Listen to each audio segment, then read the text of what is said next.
Hi, I'm Ben Conning. My family's been growing on the Waimea Plains for over 40 years now. We started off small on about 10 acres and now we've grown to over about 130 hectares and we grow around about 40 different crops.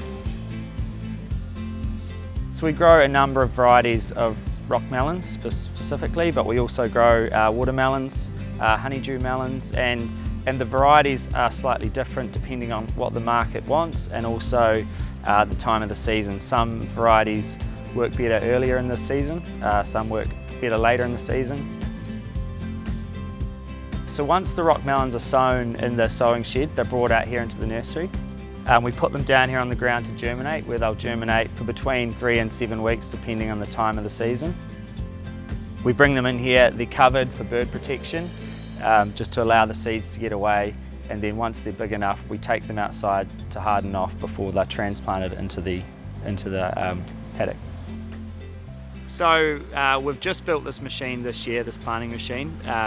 It's made the process of putting the plants in the ground a whole lot simpler. Before it was quite back-breaking work. Here we've got a machine now that's plugging the hole, it's watering the hole, and then we're manually putting the plant in the hole. It's just streamlining the whole process and it's cutting down on our labour hours as well. We've got a really good climate here for melons.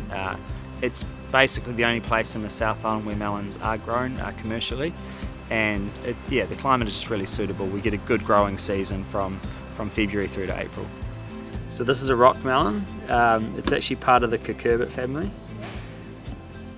So for a ripe rock melon, you want to see a nice orange colour from the centre right to the outside edge here.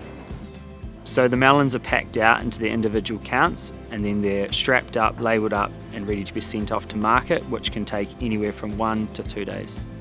We're GAP certified, which means we're audited for food safety, traceability, social practice and environmental practice.